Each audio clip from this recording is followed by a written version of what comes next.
Hello students, welcome to MKH. मैं रूबी सिंह आठिया और आज हम करने वाले हैं आपका चैप्टर नंबर 6 भिन्नों की समझ।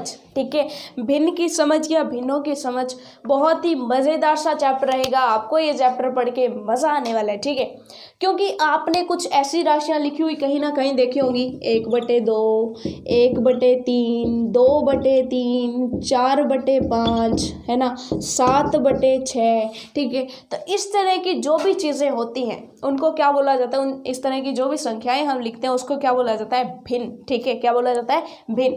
यानी कि हम सीधी सीधी संख्याएं अब तक पढ़ रहे थे, 1 2 3, अब तक सीधी संख्याएं थी, सब कुछ पढ़ा। ठीक है, लेकिन भिन्न संख्याओं में क्या होता है कि एक संख्या ऊपर होती है, एक संख्या नीचे होती है और बीच में एक इस तरह से डंडा लगाया होता है, यानी कि उन दोनों में ऊंच नीच का भेदभाव किया जाता है। तो ऐसी संख्याएं क्या होती हैं, देखिएगा कि हमारे पास कोई एक पूर्ण संख्या है, हमारे पास कोई एक पूरी संख्या है और हमें वो पूरी नहीं चाहिए, उसका या तो आधा हिस्सा या 1/4 या 1/3, यानी कि उसमें से कुछ हिस्सा चाहिए। एक पूरी संख्या है लेकिन हमें उसमें से कुछ हिस्सा चाहिए, तो हम इन भिन्नों का उपयोग करते हैं। ठीक है, नहीं समझ में आ रहा तो देखो, मान लीजिए कि आपके पास कोई इस तरह से एक वृत्ताकार वस्तु है। ठीक है, पिज्ज़ा मान सकते हैं। ठीक है, वृत्ताकार वस्तु है। अब आपने क्या किया, आपने इस पिज़्ज़ा को 4 भागों में बांट लिया। ठीक है, 4 पीस कर लिए और आप मान लीजिए कि इन चारों पीसेस में से एक पीस खा गए। ठीक है, अब मैंने आपसे पूछा कि आपने कितना पिज़्ज़ा खा लिया, तो आप क्या बताओगे कि एक पिज़्ज़ा था, इसमें से आपने पिज़्ज़े का चौथा हिस्सा खा लिया, पिज़्ज़ा का चौथा हिस्सा खा लिया। ठीक है, चौथा हिस्सा खा लिया, तो अगर मैं आपसे पूछूंगी आपने कितना खा लिया, तो आप कैसे बताओगे? तो बताने का सही तरीका होता है भिन्न। ठीक है, आप क्या करोगे, भिन्न लिखने का तरीका देखना कि आपने एक पिज़्ज़ा के जितने हिस्से किए, टोटल जितने उसको तो लिखा जाता है नीचे। आपने कितने हिस्से किए, 1 2 3 4, तो नीचे लिखा जाएगा कि कितने टोटल हिस्से किए। आपने टोटल 4 हिस्से कर दिए और आप खा कितना गए, 4 में से एक हिस्सा खा गए ना, तो 4 में से जो खा गए वो ऊपर लिखना है। समझ आया? यानी कि आपको बताना है कि आपने टोटल कितने भागों में डिवाइड किया, वो तो नीचे आ जाएगा, और आपने यूज़ कितना करना है वो ऊपर आ जाएगा। ठीक है, जैसे एग्जाम्पल कि एक डेयरी मिल्क चॉकलेट आती है। ठीक है, अब इस चॉकलेट में कितनी बाइट है, मान लीजिए 10 बाइट है। ठीक है, 1 2 3 4 5 6 7 8 9 10। ठीक है, अब देखिएगा 10 में से मान लीजिए आप 2 खा गए।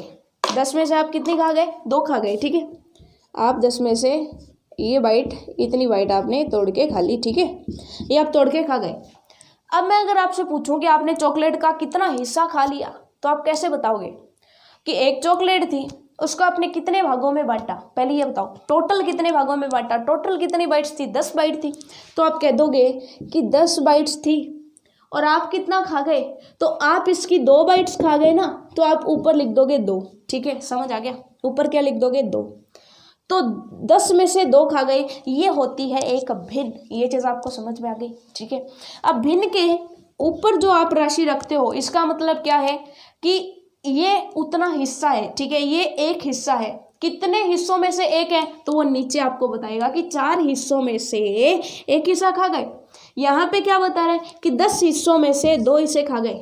ये चीज़ समझ में आ गई? ठीक है, अब ये जो ऊपर वाली जो कोई भी भिन्न इस तरह से आपको समझ में आ गई ना? ठीक है, समझ में आ गई कि भिन्न कैसे होती है, भिन्न क्या चीज़ होती है। ठीक है, अब ऐसे ही क्या होता है कि जब हम संख्याएं लिखते हैं, ठीक है, जब हम संख्याएं लिखते हैं, जैसे मैंने 2 लिखा और मैंने 3 लिखा। ठीक है, तो आपने स्केल, जिसको आप फुट्टा भी कहते हो, कभी कभी फुट्टा या फट्टा जो भी आप कहते हैं स्थानीय भाषा में। ठीक है, स्केल जो होता है, ठीक है, स्केल जो होता है इसके अंदर आपने देखा होगा बहुत ही छोटा सा स्केल होता है, हम उसको बड़ा करके देख रहे हैं। ठीक है, 2 और 3 के बीच में कितनी धारियाँ होती हैं? 2 और 3 के बीच में आपने देखा होगा 1 2 3 4 5 6 7 8 9 और 10। ठीक है, इस तरह से इतने सारे स्पेस होते हैं। ठीक है, अगर मैं आपको कहूँ कि हम यहाँ तक पहुँच गए, हम कहाँ तक पहुँच गए, यहाँ तक पहुँच गए। ठीक है, यानी इधर से चले और यहाँ तक पहुँच गए, इससे आगे नहीं गए, तो आप इन 10 हिस्सों में से कितने हिस्से चल लिए, तो आपको देखना पड़ेगा कि कितने हिस्से थे। देखना, ये हिस्सा 1, ये हिस्सा 2, ये हिस्से 3, ये हिस्सा 4, ये हिस्सा 5, ये हिस्सा 6, ये हिस्सा 7, ये हिस्सा 8, ये हिस्सा 9 और ये हिस्सा 10। ठीक है, चलिए इतना नहीं चलते हैं क्योंकि ये तो बिल्कुल बीच में ही आ गया, कोई और चल लेते हैं। ठीक है, ताकि आपको और ज़्यादा समझ आए। ठीक है, 7 चल लेते हैं, चलिए 7 चलिए, इतना चलिए। ठीक है, अगर मैं आपको कहूँ कि 2 पूरे पूरे तो नहीं चले, 2 के बाद यहाँ तक आ गए, तो बताइए हम कितना चल लिए, तो आप कैसे बताओगे?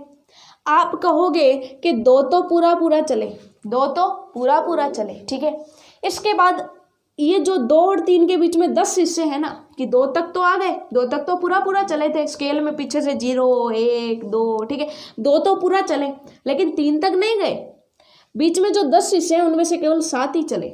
ये दिखाने के लिए हम क्या कहेंगे कि 10 हिस्से थे जिनमें से हम केवल 7 ही चले, कि 2 तो चल लिए थे, 2 के बाद हम 10 में से 7 ही चले, तो आप 2 सही 7/10 लिखोगे। ये चीज समझ में आ गई। इस तरह से जो है भिन्न का प्रयोग किया जाता है। ठीक है, जैसे एक और एग्जांपल ले लेते हैं, आपको अच्छे से समझ आना चाहिए बस। ठीक है, आपको अच्छे से समझ आना चाहिए। ठीक है, जैसे मैं आपको कह दूं कि मान लीजिए अब ये तो 10 हिस्से किए, अगर आपको नहीं कहा गया कि कितने हिस्से करने हैं, आपको ये सीधा बोल दिया गया कि बीच में 3 हिस्से करने हैं। ठीक है, जैसे कि ये कोई स्थान है A स्थान और ये कोई स्थान है B स्थान, इसके बीच में इस तरह से है। ठीक है, और आप कहाँ पे आ गए? आप यहाँ तक आ गए। आप कहाँ तक आ गए? यहाँ तक। तो आप क्या कहोगे कि टोटल कितने हिस्से थे? 1 2 और 3। कितने हिस्से थे? 1 2 और 3। 3 में से आपने कितने चले? तो नीचे तो आप 3 लिखोगे। 3 में से आप कितने चले? आप 1 और 2 ही तो चले, तो इसका मतलब आप ऊपर लगा दोगे 2, तो आप 2/3 रास्ता तय कर चुके हो। ये चीज़ आपको समझ में आ गई। यानी कि 3 अगर इसके टुकड़े थे तो हम 2 टुकड़े तय कर चुके हैं, यानी 2/3, यानी कि 2/3 यानी 3 में से 2 तय कर चुके हैं। ये चीज़ समझ में आ गई। अब देखिएगा कि अगर किसी चीज़ का हमने तीसरा हिस्सा बताना है, अगर किसी चीज़ का तीसरा हिस्सा बताना है तो क्या करेंगे? ये कोई चीज़ है, इसको हम कितने भागों में बांट लें? इसको हम 3 भागों में बांट लें। 3 भागों में बांट लिया, और 3 में से एक हिस्सा ही तो होता है ना तीसरा हिस्सा। 3 में से एक हिस्सा होता है तीसरा हिस्सा। तो अगर किसी वस्तु का तीसरा हिस्सा बताना है तो हम क्या करेंगे? 1/3 लिख देंगे कि 3 हिस्सों में से एक हिस्सा तीसरा हिस्सा हो जाएगा। समझ आ गया? अगर किसी वस्तु के 2 हिस्से हैं और हमें यानी कि आधा बताना है, आधे का मतलब 2 हिस्सों में से एक, आधे का मतलब क्या होता है कि 2 भागों में बांटो और 1 भाग ले लो, वही तो आधा होता है। तो आधा के लिए क्या करते हैं? 1/2, ऐसे तो लिखा जाता है आधा। ठीक है, आधे का मतलब क्या हो गया कि 2 हिस्सों में से एक हिस्सा। ठीक है, अगर आप बोलते हो 1/4, तो 1/4 का मतलब क्या हो जाता है कि 4 हिस्सों में से एक, यानी 1/4। टोटल 4 थे, 4 में से एक। ये चीज़ समझ में आ गई। तो भिन्न आपको समझ में आ गई कि नीचे का मतलब होता है कि टोटल कितने भाग थे, और ऊपर का मतलब है कि 4 में से कितने। ये चीज़ आपको समझ में आ गई। 2/3, 3/4, इस तरह से जो है चीज़ें यूज़ की जाती है। ठीक है, अब इनको बोला कैसे जाएगा? जो ऊपर है वो पहले बोला जाएगा, नीचे है वो बाद में बोला जाएगा। जैसे इसको बोला जाएगा 1 2 में से, तो इसको आधा बोला जाता है। 1 2 में से आधा। ठीक है, 1 3 में से तो 1/3, 1/4, यानी पहले ऊपर वाला बोला जाएगा फिर नीचे वाला बोला जाएगा। ये चीज़ आपको समझ में आ गई। ठीक है, अब हम जो है भिन्न के क्वेश्चन करने से पहले 2 छोटी छोटी चीज़ें और जान लेते हैं। ठीक है, कोई भी 2 भिन्नों की अगर हमें तुलना करनी पड़ जाए कि कौन सी भिन्न बड़ी है और कौन सी भिन्न छोटी है, तो इसके लिए सिंपल सा लॉजिक है, समझ लेना कि कोई भी भिन्न है, हम संख्या नहीं ले रहे, हम A/B ले लेते हैं। ठीक है, A/B कोई भी संख्या है, ऊपर कोई संख्या है, नीचे भी कोई संख्या है। ठीक है, ऊपर जो संख्या होती है इसको बोला जाता है अंश। क्या बोला जाता है? अंश। ठीक है, नीचे जो है संख्या उसे क्या बोला जाता है? हर बोला जाता है। ऊपर जो संख्या उसे अंश बोला जाएगा और नीचे जो संख्या उसे हर बोला जाएगा। सिंपल सी बात है, जो हारा हुआ होता है उसका चेहरा नीचे ही तो होता है। सो हर जो हार गया। ठीक है, और बराबर में क्या हो जाएगा? भिन्न बराबर क्या होता है? अंश बटा में हर। ठीक है, अब देखिएगा कि अगर हमें 2 भिन्न दे दिए और हमसे पूछा कि कौन सा भिन्न बड़ा, तो देखिएगा पहला लॉजिक तो याद रखना है, पहली चीज याद रखनी है कि जिसका अंश बड़ा वह भिन्न बड़ी, वह भिन्न बड़ी होगी, ध्यान रखिएगा। यानी कि जिसका ऊपर वाला हिस्सा बड़ा वो भिन्न बड़ी होगी। जैसे आप कहेंगे एग्जाम्पल दो, एग्जाम्पल के बिना तो समझ ही नहीं आ रहा, ठीक है। देखिएगा, एक तो मैंने कहा 5/10 और एक मैंने कहा 6/10। तो देखो नीचे वाला तो सेम ही है ना, यहाँ पे भी 10, यहाँ पे भी 10, तो फिर इनमें से बड़ा कौन होगा? बड़ा वो होगा जिसका ऊपर वाला बड़ा। तो बड़ा कौन हो जाएगा? 6/10 बड़ा हो जाएगा। कैसे? ये भी देख लो कि आपने जब किसी चीज में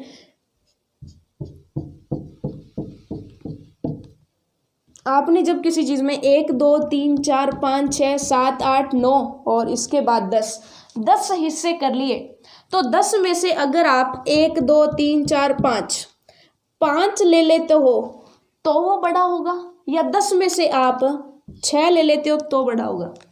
6 वाला बड़ा कि 5 वाला बड़ा? टुकड़े तो 10 ही के, तो 10 में से 5 वाला बड़ा कि 6 वाला? आप कह दोगे 6 वाला बड़ा। तो सिंपल सी बात हो गई कि जिसका अंश बड़ा होगा वही भिन्न बड़ी हो जाएगी। और जब बड़ा छोटा बराबर लिखा जाता है तो आपको पता है कि जब दो संख्याएं बराबर हैं तो ये लिखा जाता है, और जब बड़ा या छोटा होता है तो ऐसे निशान उपयोग किए जाते हैं। अब इन निशानों में ये यूज़ करें या ये, तो आपको ध्यान रखना है कि यूज़ चाहे कोई भी कर लो, मुंह उसकी तरफ खुलेगा जो बड़ा होगा, ठीक है। मुंह उसकी तरफ खुलेगा जो बड़ा होगा, ठीक है। बराबर का तब जब दोनों बराबर हो, जब दोनों बराबर नहीं है तो इन दोनों में से कोई एक आएगा। अब कौन सा आएगा? तो ध्यान रखिएगा, जो बड़ा है, जो भिन्न बड़ा है उसकी तरफ मुंह खुलेगा। ये बड़ा है तो इसकी तरफ मुंह खुलेगा। देखो इस तरफ मुंह खुला है, इस तरफ मुंह बंद है, क्योंकि इस तरफ छोटा है, ये बड़ा है इसलिए इस तरफ मुंह खुल रहा है। ये चीज समझ में आ गई, ठीक है। अब देखिएगा दूसरा, ये तो हो गई अंश की बात। अगर अंश दोनों के सेम आ जाए, अगर दोनों के अंश सेम आ जाए, ठीक है, तब क्या करेंगे? अगर दोनों के अंश सेम आ गए, ठीक है, तो क्या करेंगे? देखिएगा, दूसरा है, अगर हर की बात हो तो हर बड़ा नहीं देखना। जैसे अंश बड़ा देखा और भिन्न बड़ी हो गई, नहीं। हर में क्या होगा? जिसका हर बड़ा, अगर हर बड़ा हो गया वह भिन्न छोटी। ये चीज़ आप नोट कर लीजिएगा, जिसका हर बड़ा वह भिन्न छोटी होगी, वह भिन्न छोटी होगी। जैसे उदाहरण दे दूं मैं आपको, उदाहरण मैंने दे दिया कि ऊपर तो है 5, नीचे एक जगह तो 6 है, एक जगह 7 है। अब देखो अंश तो दोनों का ही सेम है, और हर की बात की जाए तो हर इसका छोटा और इसका बड़ा, ठीक है। अब बताओ कि हर से कैसे पता चलेगा? जिसका हर बड़ा है वो छोटा। अब देखो हर किसकी बड़ी? इसकी हर बड़ी। अब जिसका हर बड़ा है वो छोटा होगा, यानी कि ये छोटा होगा। अब ये छोटा है तो बड़ा कौन हो गया? ये जो बड़ा उसकी तरफ मुंह खुलेगा, ऐसे खुलेगा। समझ आया, ठीक है। अब आपको आगे कि डायग्राम से इसको कैसे समझ सकते हैं, तो डायग्राम से देखिएगा कि हमें 5 हिस्से लेने हैं, ठीक है। 5 हिस्से लेने हैं, ठीक है। सेम वृत्त है, इसके 5 हिस्से लेने हैं, ठीक है। एक तो आप क्या कीजिए कि इसके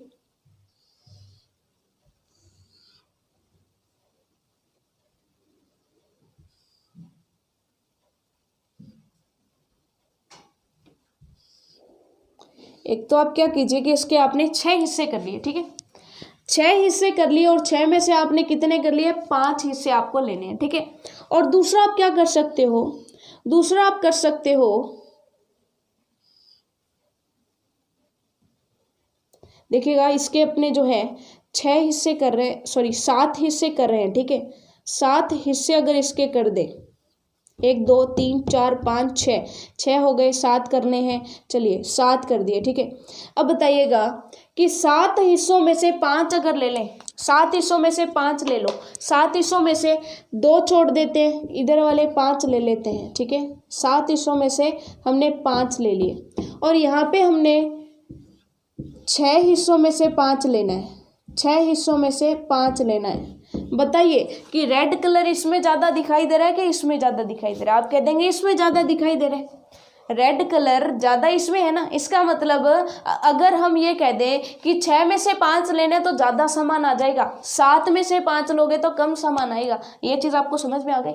सिंपल सी बात है कि 7 सामानों में से अगर 5 सामान लोगे तो 2 सामान छूट गए, यानी ज़्यादा छूट गया, ठीक है, तो वो छोटा हो जाएगा, ठीक है। ये चीज़ आपको समझ में आ गई, तो ये चीज़ आपको याद रखनी है। अब चलते हैं इसके क्वेश्चन आंसर्स पर, ठीक है, क्योंकि क्वेश्चन आंसर बिल्कुल सिंपल से रहने वाले हैं इसमें, ठीक। तो चलिए स्टूडेंट्स, देखिए बेसिक सी बात है कि अगर आपसे क्वेश्चंस पूछ लिया गया कि इन बंटवारों को देखो और इनके बीच बने बॉक्स में बराबर, ग्रेटर देन और लेस देन का निशान लगाइए, तो क्वेश्चन बिल्कुल आसान है, आप इसका आंसर चुटकियों में दे दोगे, है ना। कि आपको क्या देखना है, आपको या तो अंश की तरफ ध्यान देना है या तो हर की तरफ ध्यान देना है, ठीक है। तो देखिए सबसे पहले देखिए कि यहाँ पर दोनों में देखा जाए तो दोनों में हर, तो दोनों में 4-4 है, यानी हर से तो कुछ पता नहीं चलेगा, केवल किससे पता चलेगा, केवल और केवल अंश से पता चलेगा।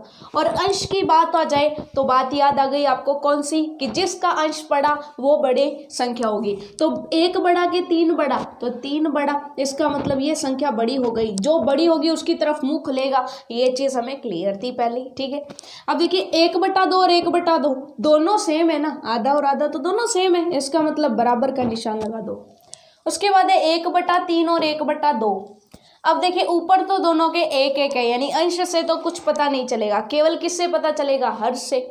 और हर में याद हमें आती है कि जिसका हर बड़ा वो संख्या छोटी, यानी कि जिसका हर छोटा वो संख्या बड़ी। हर क्या होना चाहिए, छोटा, और संख्या क्या हो जाएगी, बड़ी। तो जिसका हर छोटा है वो संख्या बड़ी। देखिए हर किसका छोटा है, 2 छोटा है कि 3 छोटा है, 2 छोटा है, तो इसका मतलब ये संख्या बड़ी हो जाएगी, और जो बड़ी उसकी तरफ मुंह खुल रहा है, और बंद है, इसका मतलब ये छोटी है, ठीक है। इतनी चीज़ क्लियर हो गई। अब उसके बाद देखिए फोर्थ में क्या किया जाए, फोर्थ में कैसे पता चलेगा, क्योंकि ना तो इसमें अंश बराबर है ना इसमें हर बराबर है, तो कैसे पता चले। तो इसमें हमें अंश और हर दोनों को देखना है, ठीक है। सबसे पहले अंश को देखें, तो जिसका अंश बड़ा वो संख्या बड़ी, तो अंश किसका बड़ा, इसका बड़ा, ठीक है। अब चलिए हर की बात करते हैं। हर जिसका छोटा होगा वो संख्या बड़ी, क्योंकि हर बड़ा हो गया तो संख्या छोटी हो जाएगी। तो जिसका हर छोटा वो संख्या बड़ी। तो इनमें बताओ हर किसका छोटा, 3 छोटा के 4 छोटा, आप कह दोगे 3 छोटा। तो यहाँ पे दोबारा से, यानी 2 अंश भी इसी को बड़ा कह रहे हैं और हर भी इसी को बड़ा कह रहे हैं, इसका मतलब ये संख्या बड़ी हो गई। ये चीज़ समझ में आ गई, इतनी सिंपल सी थी, ठीक है। देखिए अंश जिसका बड़ा वो संख्या बड़ी होती है, तो अंश ने तो कह दिया ये संख्या बड़ी, और हर कहता कि हर जिसका छोटा वो संख्या बड़ी, तो हर ने भी कहा ये संख्या बड़ी। अब जब दोनों कह रहे हैं तो ये संख्या बड़ी हो जाएगी। ये चीज़ आपको समझ में आ गई, ठीक है। तो पहला क्वेश्चन एकदम सिंपल सा, अंश और हर पर बेस्ड है, ठीक है। पहला क्वेश्चन हमारा हो गया। अब चलिए दूसरे क्वेश्चन पर चलते हैं। दूसरा क्वेश्चन क्या कहता है, नीचे लिखी गई भिन्नों को बांटने के रूप में लिखिए, कि नीचे दी गई जो भिन्न है उनको किस प्रकार से बांटा जा सकता है, इस प्रकार लिखिए, ठीक है। देखिए इस चीज को समझना कि 7/5 है, इसका मतलब क्या कि 5 भागों में से 7 भाग देने। अब 5 भागों में से 7 भाग कैसे दे सकते हो, देखना कि मान लीजिए कि ये कोई चीज़ है, ठीक है। इसमें आपने जो है इस तरह से इसको 5 भागों में बांटा हुआ है, 1 2 3 4 5, ठीक है, 5 भाग है। अब इन 5 भागों में से आपको 7 भाग निकालने, तो 7 भाग कैसे निकालोगे, कि मान लीजिए 5-5 भागों वाली कई सारी वस्तुएं पड़ी हैं, आपको किसी को 7 भाग देने, तो कैसे दोगे, पहले तो सीधे ही 5 भाग उठा के दे दोगे, यानी कि 5-5 भागों वाली कुछ वस्तुएं पड़ी हैं, ठीक है। आपको 7 भाग देने, तो क्या करोगे, 1 2 3 4 5, पहले तो इस पांचों के पांचों भाग दे देंगे, यानी एक वस्तु को तो पूरी की पूरी देनी पड़ेगी। फिर दूसरी ऐसी ही वस्तु के 2 भाग और दे देंगे, 6 और 7, समझ आया। यानी कि अगर हमें 5-5 भागों वाली कोई वस्तु है जिसमें से 5 भाग हैं टोटल, ठीक है, 5-5 भाग है हर किसी वस्तु में, ठीक है, आपको क्या देने, 7 भाग देने, तो आप कैसे दोगे, पहले तो 5 भाग दे दिए, 2 भाग और एक्स्ट्रा देने, तो क्या करोगे, दूसरी वस्तु के काट के दे दोगे, समझ आया। यानी कि अगर आपको 7 जनों के लिए पिज़्ज़ा पीस देने हैं, आपके पास 2 पिज़्ज़ा, आप कैसे दोगे, एक ऐसा पिज़्ज़ा है जो 5 भागों में कटा हुआ है, तो एक पिज़्ज़ा पूरा का पूरा दे दिया, 5 लोगों को आ गया। अब 2 लोग फिर भी बचे, तो कैसे दोगे, दूसरा पिज़्ज़े के 2 भाग दे दोगे, 7 लोगों को आ जाएगा ना, ठीक है। तो 7/5 इसको कैसे लिख सकते हैं, इसको आप लिखोगे कि एक पिज़्ज़ा तो पूरा का पूरा आ गया, तो इसको आप कैसे लिख सकते हो, एक प्लस दूसरे पिज़्ज़े में से 5 भागों में से 2 भाग आए ना, तो आप लिख दोगे एक प्लस 2/5। ये चीज़ आपको समझ में आ गई। तो ये होता है कि कोई भी भिन्न है, ऐसा भिन्न जिसका ऊपर वाली संख्या बड़ी है, तो उसे बांटने के रूप में कैसे लिखेंगे, इस तरह से बांटा जाएगा। सिंपल सी चीज़, एक तो पूरा देना पड़ेगा और दूसरे में से 5 भागों में से 2 भाग देने पड़ेंगे। तो आपने कह दिया एक तो पूरा 1 प्लस 2/5। ये चीज़ क्लियर हो गई कि 5 भागों में से 2 भाग और देने पड़ेंगे। ठीक है, तो इसी प्रकार से हम सारे के सारे क्वेश्चन करते जाएंगे। देखिएगा कैसे करना है। ये तो था आपके समझने के लिए, ठीक है, ये तो था आपके समझने के लिए, लेकिन वास्तविकता में कैसे करना है, वास्तविकता में कैसे करना है, क्योंकि पिज़्ज़ा के जो है भाग बांटना और करना थोड़ा सा हार्ड हो जाता है। देखिए 7/5 है, तो आपको क्या करना है, इस तरह से जब भी संख्याएं लिखी जाती हैं तो ऊपर वाली संख्या का मतलब होता है कि ऊपर वाली संख्या को भाग देना है नीचे वाली संख्या से। इस तरह से 7/5 का मतलब क्या है कि 7 को किससे भाग देना है, 5 से। अब 7 को 5 से भाग दो कैसे जाएगा, जब भी इसका मतलब क्या होता है, इसका मतलब होता है 7/5। ठीक है, भिन्न है, ये भी भिन्न है। ठीक है, भिन्न को लिखने का तरीका ये होता है। ठीक है, भिन्न का मतलब हमने समझ लिया कि एक हिस्सा होता है, लेकिन ये भी एक तरीका है इसको करने का। ठीक है, ये अच्छा तरीका है। ठीक है, 5 से भाग दो, 5 एकम 5, कितना बच गया, 2 बच गया। ठीक है, अब देखो 1 पे तो पूरा भाग गया, तो 1 तो आ जाएगा प्लस, जिस पे भाग जाएगा वो तो आ गया प्लस। अभी 2 को भाग देना बाकी है ना 5 से, तो आप लिख दोगे 2/5। ठीक है, 2 को भाग देना बाकी है, यानी 2 शेष बचा हुआ है और भाग किसे देना है, 5 से, तो आप कह दोगे 1 पे तो पूरा गया, 2/5। इतनी चीज़ क्लियर हो गई क्या। ठीक है, अब आपको ये तो ठीक है, समझ आ गया। 13/6 कैसे करें, तो 13/6 को देखिएगा कि जब 13/6 कर रहे हैं, दूसरा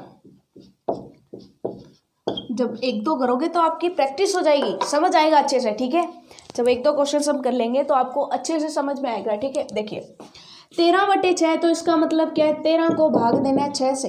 देव 13 अंदर रख लो, 6 जो ऊपर वाले इसको नीचे वाले से भाग देना है। ठीक है, 6 दूने 12 होते हैं, तो कितना शेष बचा, 1 शेष बच गया। तो आप कह दोगे कि 2 तो पूरे भाग गए, 2 तो पूरे भाग गए, 2 के तो ऊपर नीचे कुछ नहीं आएगा, ये तो 2 तो पूरा का पूरा आ गया। 1 शेष बचा है जिसको अभी भी 6 से भाग देना है, 1 शेष बचा है जिसको अभी भी 6 से भाग देना है। तो इसका जो बांटना का रूप है वो क्या बन जाएगा, 2 + 1/6। क्या हो जाएगा, 2 + 1/6। और इसको लिखा पता है क्या जाएगा, जैसे कि आप संख्या, कोई भी संख्या है 4 है, तो आप इसको क्या लिखते हो, आप इसको यूं 4 लिखते हो ना। ठीक है, इसको क्या लिखोगे और इसको क्या बोलोगे, तो इसको बोला जाएगा 2 सही 1/6, 2 सही 1/6। क्या लिखा जाएगा, 2 सही 1/6, यानी कि ये जो प्लस का निशान है ये क्या बोला जाता है, सही, और ये जो निशान है लाइन का, ये वो क्या बोला जाता है, बट्टा। तो 2 सही 1/6, समझ आ गया। ठीक है, खैर इसकी बात अभी नहीं करने वाले हैं, यहाँ तक समझ आ गया। ठीक है, अब देखिए तीसरे को क्या करेंगे, तीसरा 3 को 2 से भाग दो, 3 को भाग दोगे 2 से, 2 एकम 2, 1 फिर भी बच गया। तो आप कह दोगे कि 3/2 को क्या लिख सकते हैं, 1 पे तो पूरा भाग गया, 1 पे तो पूरा भाग गया, वो तो यहाँ आ गया, प्लस 1 शेष बचा और भाग किसे देना है, 2 से। ये चीज़ आपको समझ में आ गई कि 1 सही 1/2। ठीक है, अब देखिएगा अगला 7/4 आपका होमवर्क है, ये आपको खुद करना है। ठीक है, 7 को 4 से भाग दीजिएगा, जितने बार जाए, एक बार पूरा जाएगा तो 1 सही आ जाएगा। ठीक है, प्लस जितने शेष फल बच जाए, 3 शेष बचेंगे तो 3/4 लिख देना। ठीक है, ये चीज़ आपको समझ में आ गई।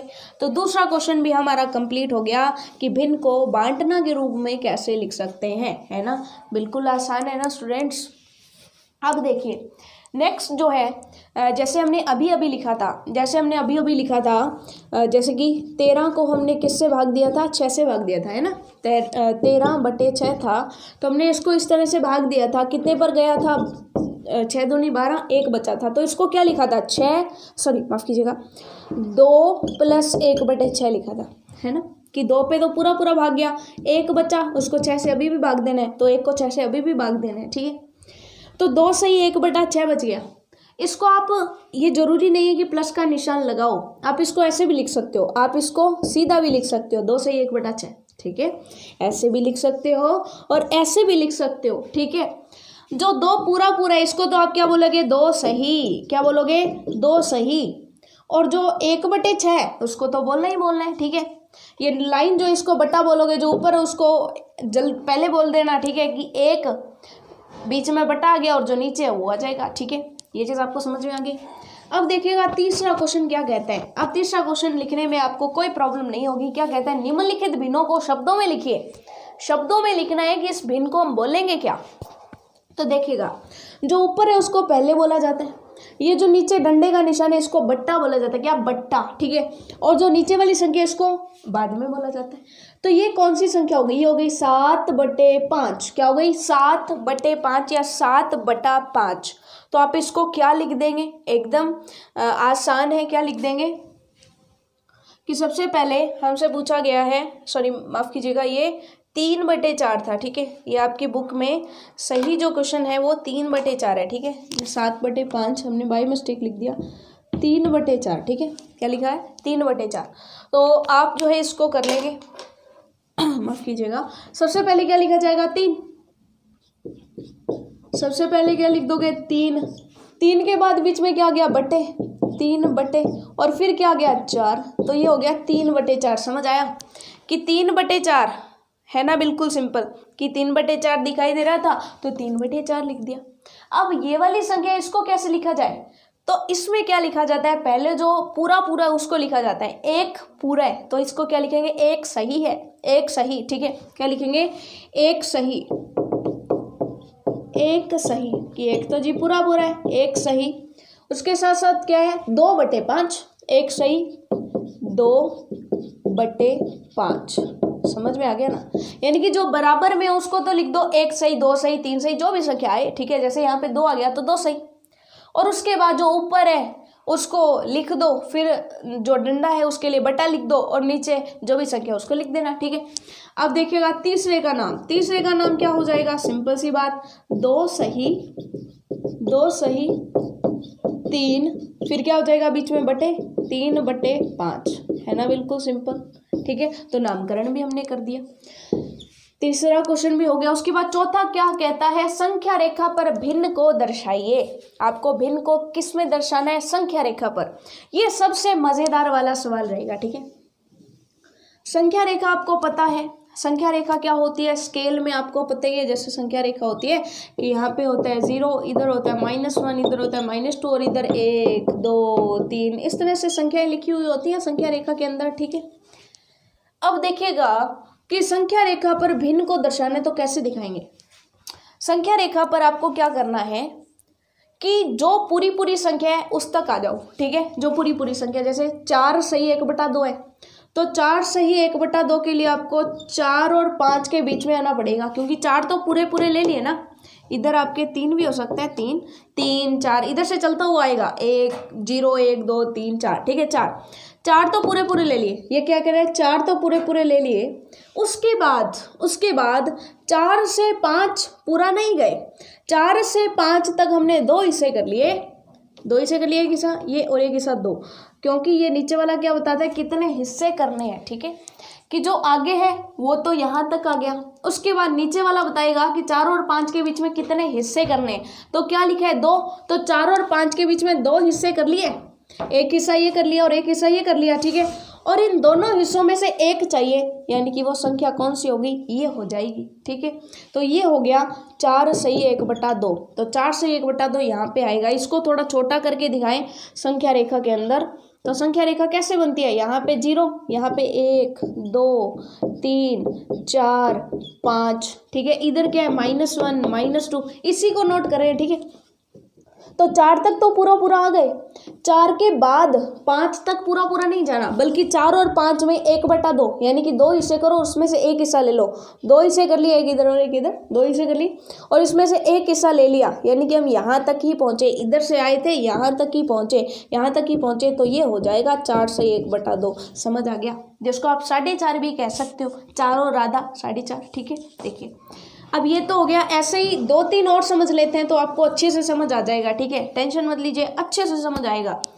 ये क्या कहते हैं, 3 सही 3/4। अब अगर ऐसा हो जाए तो क्या करना है, संख्या रेखा ले लीजिए, -1 0 1 2 3 4, ठीक है। ये क्या कहता है कि 3 तक तो आ गए लेकिन 4 तक नहीं जाना। 3 तक आगे क्या करना है, 3 और 4 के बीच में कितने हिस्से करने हैं, 3 और 4 के बीच में 4 हिस्से कर लो। तो 4 हिस्से करने तो कैसे करेंगे, बीच में 3 डंडियां लगेगी, 1 हिस्सा 2 हिस्सा 3 हिस्सा 4 हिस्सा, 4 हिस्से हो गए ना, 1 हिस्सा 2 हिस्सा 3 हिस्सा और चौथा हिस्सा, ठीक है। अब ये क्या कहते हैं कि इन 4 हिस्सों में से 3 हिस्से ले लो, तो 1 ले लिया, 2 ले लिया, 3 ले लिया, यानी यहाँ तक लेंगे। तो ये जो है ये हो जाएगा क्या, 3 सही 3/4, है ना, करेक्ट, बिल्कुल समझ आ गया, ठीक है। तो ये रहा 3 सही 3/4। अब अगला क्या बोल रहा है, 2/3। अब 2/3 कहाँ दिखाएं, तो 2/3 का मतलब क्या है, आगे कुछ भी है क्या, आगे कुछ भी है क्या, नहीं है तो 0 है, आगे कुछ भी नहीं है, कोई भी संख्या नहीं है, तो इसका मतलब क्या है, 0 है।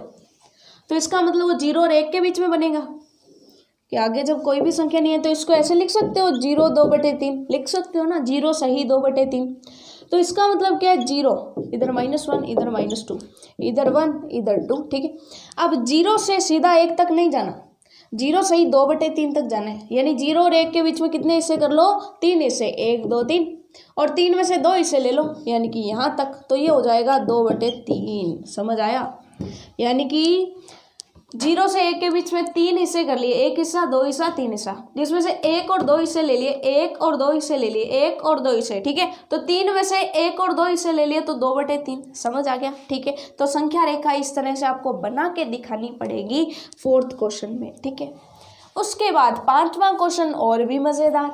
5वां क्वेश्चन कहता है कि आप संख्या रेखा आपको ड्रॉ करके दे दी, आपको देख के बताना है कि ये संख्या कौन सी है, ठीक है। तो देखिए 1 तक तो आ गए, 1 तक तो आ गए ना, 1 तो आ गया, इधर से आना है, ठीक है, इधर से, क्योंकि छोटी संख्या से बड़ी संख्या की तरफ आते हैं, ठीक है। तो 1 तक तो आ गए, तो 1 तो पूरा पूरा, 1 तो पूरा है ना, 1 तो पूरा आ गया। लेकिन उसके बाद 1 और 2 के बीच में कितने हिस्से कर लिए वो हम कहाँ लिखेंगे, यहाँ पे नीचे लिखेंगे, ठीक है। और टोटल कितने हिस्से कर लिए वो तो नीचे लिख दिए, और टोटल में से हमने कितने क्रॉस कर लिए वो कहाँ लिखेंगे, ऊपर लिखेंगे, ठीक है।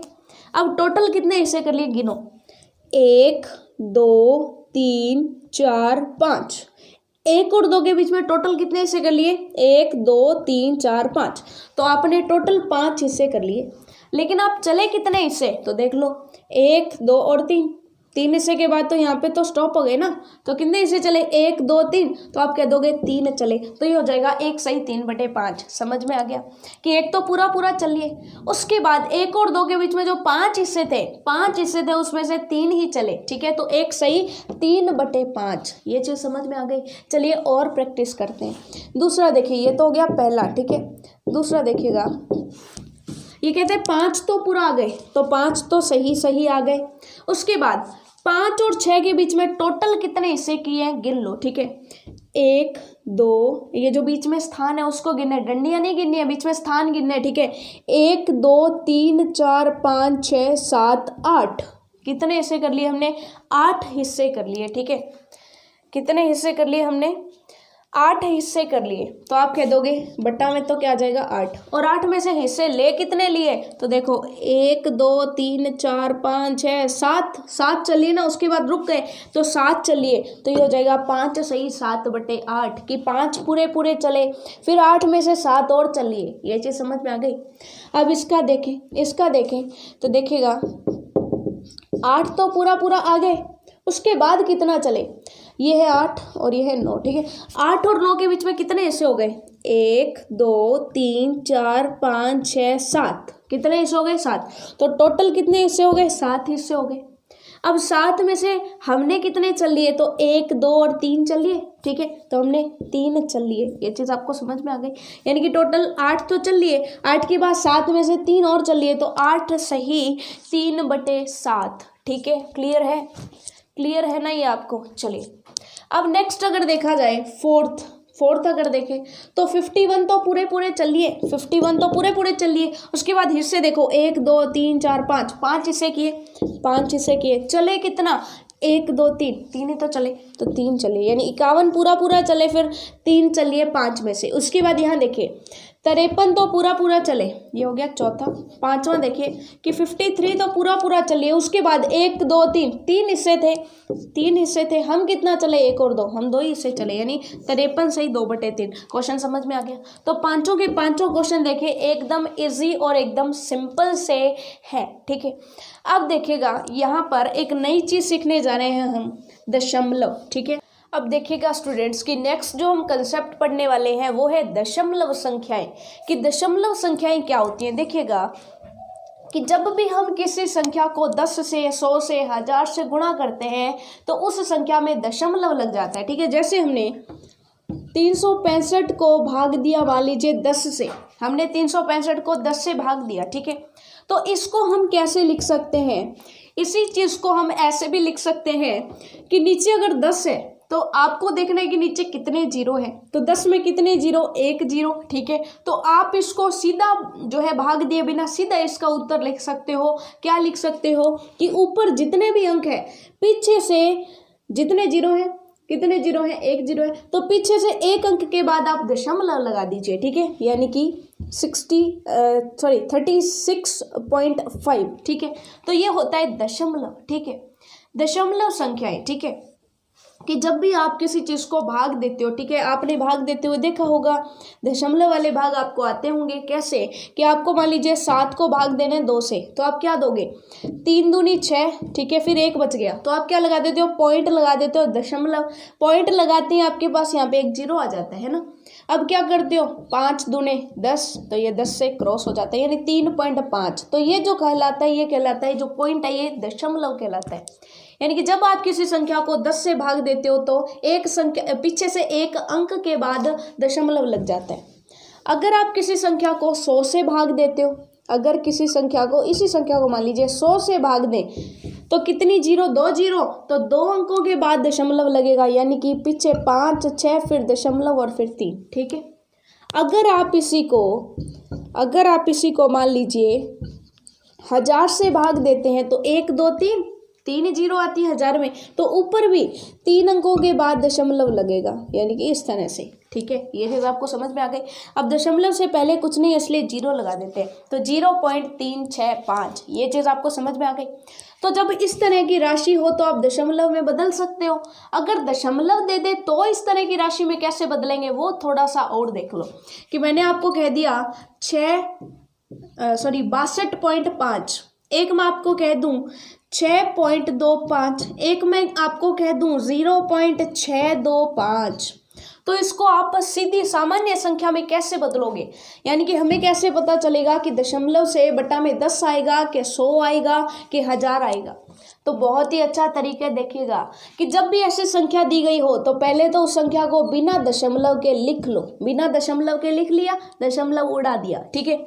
अब जहां से दशमलव उड़ाया है उसकी जगह तो आएगा 1, और दशमलव के बाद जितने अंक आते हैं उतने आएंगे 0, तो इसके बटा में क्या आ जाएगा, 10 आ जाएगा, ठीक है। वैसे यहाँ पे आ जाइए। अब इसमें क्या करना है, इस पॉइंट को उड़ाया, इस पॉइंट के नीचे बटा में क्या लगा दिया, 1 लगा दिया। 1 के बाद पॉइंट के बाद जितने अंक आएंगे उतने लगा दो 0। आसान तरीका है। अब इसमें देख लीजिए, पॉइंट की जगह नीचे क्या आ जाएगा 1, पॉइंट के बाद कितने अंक, 1 2 3, तो 0 भी कितने, 1 2 3, ठीक है। तो ये हो गया, ये तो हो जाएगा 625/1000, और ये हो जाएगा 625/100। समझ आया। यानी कि दशमलव जहाँ पे दिख जाए, जहाँ पे पॉइंट दिख जाए उसके जस्ट नीचे 1 लगा दो, और दशमलव के बाद जितने अंक हो उतने 1 के बाद 0 लगा देना, ठीक है। अब देखिएगा, अब हम क्वेश्चन करते हैं दशमलव वाले, ठीक है, कि दशमलव संख्याओं को अंकों में लिखिए, और अंकों में लिखी हुई है तो उन्हें शब्दों में लिखिए, या फिर दशमलव संख्याओं को भिन्न में बदलिए और भिन्नों को दशमलव संख्याओं में बदलिए, ठीक है। चलिए सारी के सारी क्वेश्चन हम यहाँ पर करने वाले हैं। तो छठा क्वेश्चन क्या कहता है, दी गई संख्याओं को शब्दों में लिखिए। तो सिंपल सा तरीका है कि जैसे आप संख्याएं लिखते हो वैसे आपको संख्याएं लिखनी है, और जहाँ पे पॉइंट आ जाए वहाँ पे दशमलव जो शब्द है वो लगा देना है, ठीक है।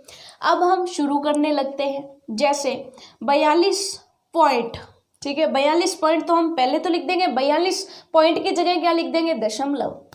लेकिन फिर जैसे कि हमारी आदत है कि जहाँ पे भी 3, 5, 6 दिख गया हम उसको क्या बोलेंगे 356। लेकिन याद रखना है कि दशमलव के बाद जैसे हम मान लीजिए कि जैसे 27 बोलते हैं तो दशमलव के बाद अगर 2 और 7 आ गया तो उसको 27 नहीं बोलना है, उसको 2 और 7 ही बोलना है। ये चीज़ ध्यान दीजिएगा, दशमलव के बाद आने वाली संख्याएं 27 नहीं होंगी। ये चीज़ आपको समझ में आ गई, ठीक है।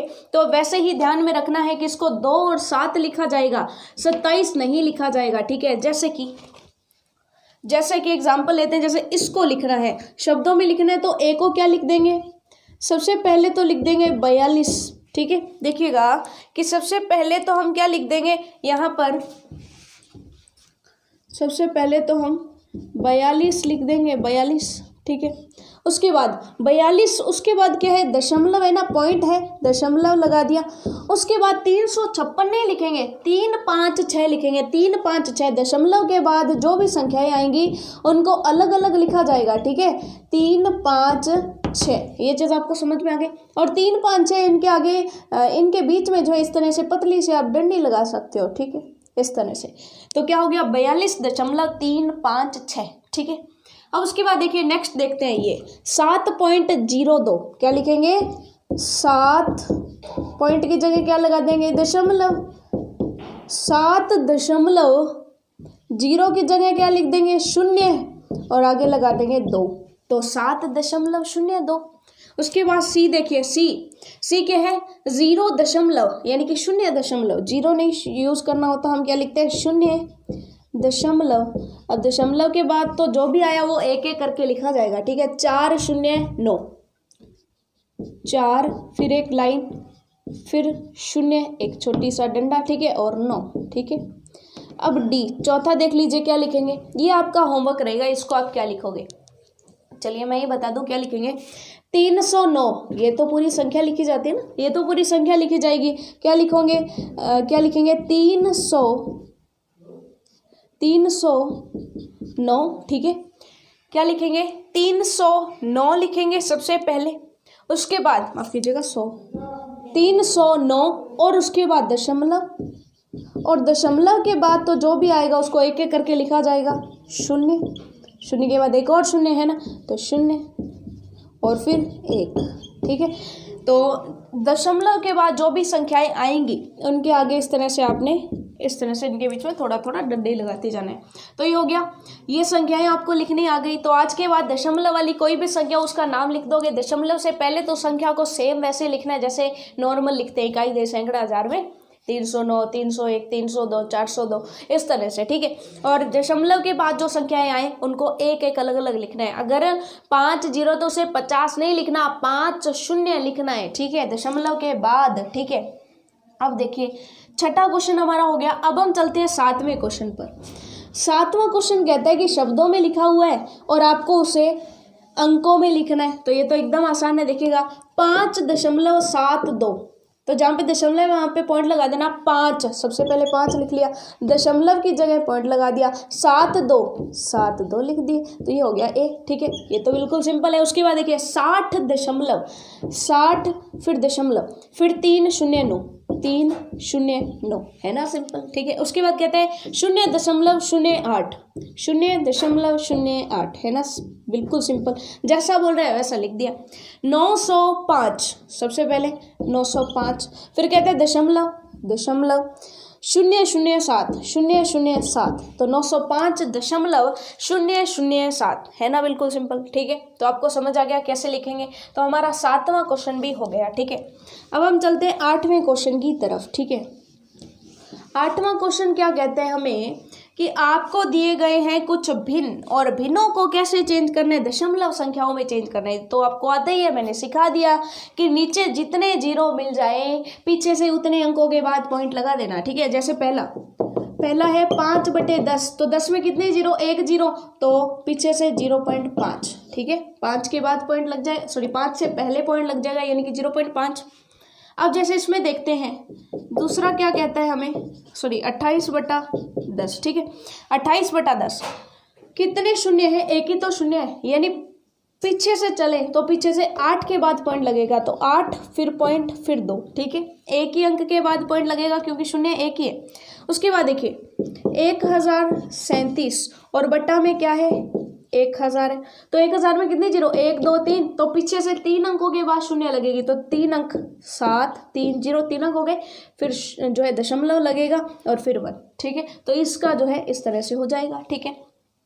अब तो आप सिंपल लगा सकते हो, कितने जीरो 1 0 2 0, ठीक है। तो आप 59 2 अंक हो गए, इससे पहले शून्य लगा दो और फिर लगा दो जीरो, तो जीरो यानी कि सॉरी 0.59, ठीक है 0.59, ये हो गया डी का, ये हो गया सी का, ये हो गया बी का और ये हो गया ए का। समझ आ गया। उसके बाद है 8/10, तो 8/10 तो सिंपल है, क्या हो जाएगा 8 के जस्ट पहले पॉइंट लगा दो और आगे क्या लगा दो 0.8, ठीक है। यानी नीचे जितने जीरो दिए गए हैं, ठीक है, उतने अंकों के पहले आप दशमलव लगा दीजिएगा, ठीक है, सिंपल है। अब देखिएगा उसके बाद अब आप कहेंगे कि यहाँ पे तो नीचे शून्य आया ही नहीं, तो क्या किया जाए, जैसे 1/4 आ गया, 1/4 आ गया, ठीक है। 1/4 में हमें देखना है कि पूरा पूरा या तो 10 बने या तो 100 बने, ठीक है। अब देखो 10 पूरा पूरा 4 के पहाड़े में कहीं आता है क्या, नहीं आता, लेकिन 100 आता है, बिल्कुल आता है। कहाँ 25 के पहाड़े में आता है, 25 चौके 100 होते हैं, बिल्कुल सही। तो आप क्या कर सकते हो, 25 से ही ऊपर गुणा कर दो, 25 से ही नीचे गुणा कर दो। ऊपर क्या बन जाएगा 25 और नीचे 25 चौके 100 बन गए। अब तो आ गया 100 में कितने जीरो 2 जीरो, तो 2 अंकों के बाद पॉइंट लगा दो, यानी 0.25। समझ आ गया, ये हो गया आंसर, ठीक है। वैसे ही आपको 3/5, ठीक है। अब 3/5, अब देखिएगा कि 5 के पहाड़े में कहीं भी 10 आता है क्या, 10 आता है क्या, आप कहेंगे बिल्कुल आता है। कहाँ आता है, 2 पर ही तो आता है।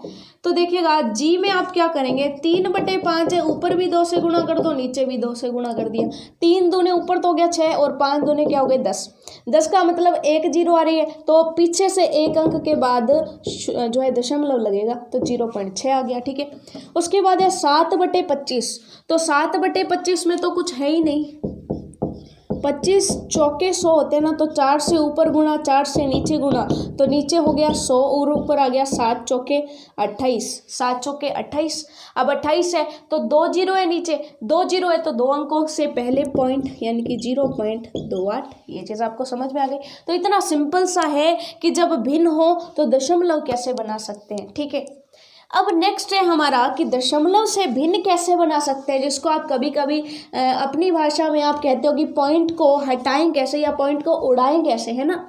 पॉइंट उड़ाते हो तो बहुत ही बेसिक सा तरीका मैंने आपको बताया, जहाँ से पॉइंट उड़े नीचे जस्ट उसके 1 लगा देना और 1 के बाद जितने अंक हो उतने 0 लगा देना, ठीक है। जैसे ये है 2.9, तो ये पॉइंट उड़ाओ, पॉइंट की जगह जस्ट नीचे, पॉइंट के जस्ट नीचे क्या लगा दिया 1, पॉइंट के बाद जितने अंक है उतने 0 लगा दो, तो क्या बन जाएगा 29/10 बन जाएगा, ठीक है। तो ये हो गया इसका आंसर ए, ठीक है।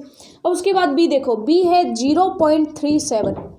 मैंने क्या बताया था कि पॉइंट हटाया, पॉइंट के जस्ट नीचे 1 लगा दिया, पॉइंट के बाद जितने अंक है उतने 0 लगा दो, तो क्या बन गया 37/100। ये हो गया बी ऑप्शन, ठीक है।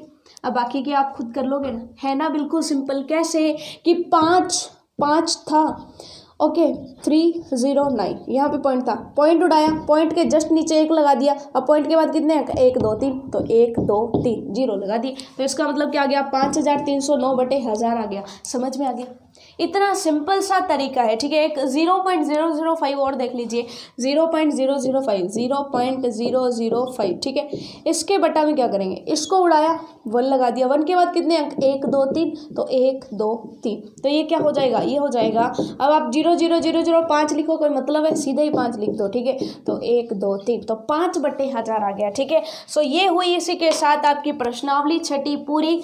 ई और एफ जो है देखिएगा, हमने ये चारों के चारों क्वेश्चन कर लिए। ई और एफ जो है वो आपके होमवर्क रहेंगे, ई और एफ आपके होमवर्क रहेंगे, ठीक है, आपको खुद करने हैं। तो इसी के साथ हमारी 6वीं जो प्रश्नावली है बहुत ही मज़ेदार प्रश्नावली थी, जिसके अंदर हमने सामान्य भिन्नों को और दशमलव के बारे में जाना। अगली प्रश्नावली और भी ज़्यादा इंटरेस्टिंग होगी, जो बेसिकली भिन्नों पर ही होगी, ठीक है। तो उसको पढ़ने में आपको और ज़्यादा मज़ा आएगा, ठीक है। तो आज की क्लास में बस इतना ही, मिलेंगे नेक्स्ट क्लास में, तब तक के लिए all the best for your self studies.